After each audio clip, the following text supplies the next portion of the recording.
సదాశివసమారంభాం వ్యాసశంకరమధ్యమాం అస్మదాచార్యపర్యంతాం వందే గురుపరంపరాం. జ్యోతిష్ శాస్త్రాన్ని భావితరాల వారికి ప్రసాదించిన ఋషుల యొక్క పాదపద్మాలకి నమస్కారం చేసుకుంటూ, అలాగే నాకు ఈ జ్యోతిష విద్యను నేర్పిన గురువర్యులు జ్యోతిష బ్రహ్మ కీర్తిశేషులు శ్రీ ఈరంకి సూర్యనారాయణమూర్తి గారు, సూర్యశ్రీ దైవజ్ఞ గారి యొక్క పాదపద్మాలకి నమస్కారం చేసుకుంటూ, ఓం శ్రీ మహాగణాధిపతి నమః, శ్రీ గురుభ్యో నమః, హరి ఓం. వీక్షకులందరికీ నమస్కారం. మార్చి నెల 24వ తారీఖు లగాయితూ మార్చి 30వ తారీఖు వరకు ఉండేటువంటి గ్రహగతుల ఆధారంగా ద్వాదశ రాశుల వారికి ఈ వారం ఏ విధమైనటువంటి శుభాశుభ ఫలితాలు కలగబోతూ ఉన్నాయో ఈ కార్యక్రమం ద్వారా తెలుసుకుందాం. అందులో భాగంగా ఈ వారం ఉండేటువంటి గ్రహగతులను గమనిద్దాం. ముఖ్యంగా ఈ వారంలో గురుగ్రహం అలాగే బుధుడు కలిపి మేషరాశి యందు సంచారం చేస్తూ ఉండగా, కన్యారాశి యందు కేతువు, అలాగే కుంభరాశి యందు శని కుజ శుక్రులు, మీనరాశి యందు రవి రాహువులు కలిపి సంచారం చేస్తూ ఉన్నారు. అలాగే చంద్రుడు ఈ వారంలో సింహ, కన్యా, తుల, వృశ్చిక రాశుల యందు సంచారం చేయబోతూ ఉన్నారు. ఇటువంటి పరిస్థితుల్లో ద్వాదశ రాశుల వారికి ఏ విధమైనటువంటి శుభాశుభ ఫలితాలు కలగబోతున్నా తెలుసుకుందాం. మిథున రాశి వారికి ఈ వారం సానుకూలమైనటువంటి ఫలితాలు గోచరిస్తూ ఉన్నాయి. ముఖ్యంగా మిథున రాశి వారికి లాభస్థానం యందు గురుబుధుల యొక్క కలయిక అత్యంత శుభ ఫలితాలని సూచిస్తూ ఉన్నది. అలాగే దశమ కేంద్రంలో రవి రాహువుల యొక్క కలయిక కూడా లాభదాయకమైనటువంటి వాతావరణాన్ని సూచిస్తూ ఉన్నది. ప్రత్యేకించి చంద్రబలం కూడా ఈ రాశి వారికి ఈ వారం ఉండడం వల్ల దాదాపుగా 5 గ్రహాల తాలూకు శుభ ఫలితాలు మిథున రాశి వారికి వస్తున్నాయి. అయితే ఈ చంద్రుడు వారం మధ్య నుండి యోగిస్తారు కాబట్టి వారం మధ్య నుండి అనగా బుధవారం వరకు ఉండేటువంటి స్థితిగతులు కొంత హడావిడిగా ఉంటాయి, అనగా గజిబిజి వాతావరణంతో కూడి ఉన్నటువంటిదై ఉంటాయి. ప్రత్యేకించి ఒడిదుడుకులు ఎక్కువగా ఉంటాయి. ఏదైనా పని చేస్తే అది చాలా తొందరగా పూర్తి చేయవలసి రావడం, లేదా హర్రీబర్రీగా ఏదైనా ఒక కార్యక్రమానికి మనం వెళ్ళవలసి రావడం ఇత్యాది విషయాలు మిథున రాశి వారికి ఈ వారం ప్రత్యేకించి కనబడుతూ ఉంటాయి.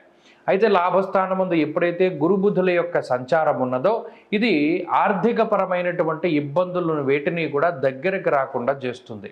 గురుబుధుల యొక్క యుతి బుద్ధి చాంచల్యాన్ని తగ్గిస్తుంది, బుద్ధి ప్రచోదనాన్ని కలగజేస్తుంది, అనగా ఆలోచనాత్మకమైనటువంటి శక్తి పెరుగుతూ ఉంటుంది.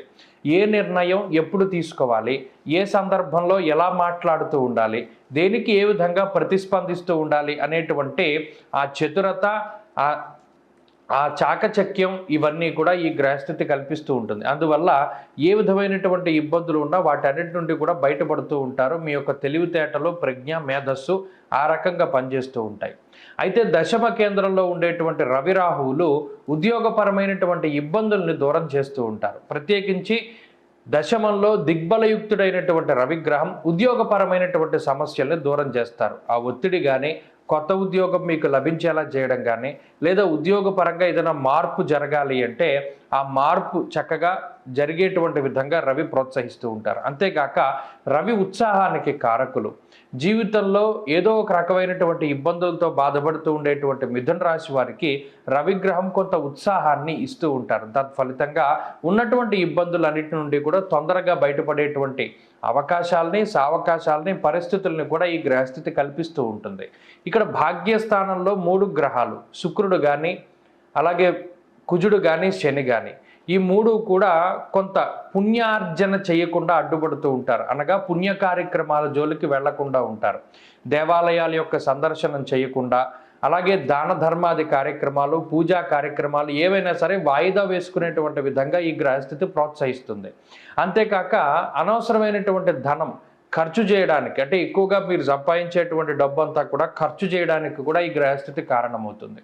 ఈ వారంలో ప్రత్యేకించి ఆర్థిక లోటేమీ ఉండదు, కానీ వచ్చినటువంటి ధనం వచ్చినట్టుగానే ఖర్చు అవుతూ ఉండడాన్ని మిథున రాశి వారు చూడొచ్చు.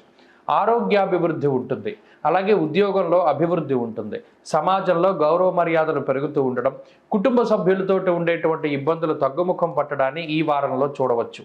వ్యాపార పరంగా కూడా సానుకూలమైనటువంటి పరిస్థితులు ఉన్నాయి. చదువుకునేటువంటి విద్యార్థులకి ఈ వారం గ్రహస్థితి చాలా ఉన్నతంగా ఉంది. పరీక్షలు రాసేటువంటి సమయంలోనూ లేదా పోటీ పరీక్షల్లోనూ మంచి విజయాన్ని సాధించగలుగుతారు. స్త్రీలకి కూడా ఈ గ్రహస్థితి చాలా అనుకూలంగా ఉంటుంది. ఆడవారిలో ప్రత్యేకించి ఏర్పడినటువంటి మానసిక సమస్యలను దూరం చేసేటువంటి విధంగా ఈ గ్రహస్థితి ఫలితాన్ని ఇస్తుంది. మిథున రాశి వారు ఈ వారంలో మరింత అనుకూలమైనటువంటి ఫలితాన్ని సాధించడానికై విఘ్నేశ్వరుని యొక్క ఆరాధన ఎక్కువగా చేస్తూ ఉండడం చెప్పదగినటువంటి సూచన. ఈ వారంలో కలిసి వచ్చేటువంటి రోజు బుధవారంగా చెప్పవచ్చును. అదృష్ట సంఖ్య 4, అదృష్ట వర్ణము లేత ఆకుపచ్చ రంగు.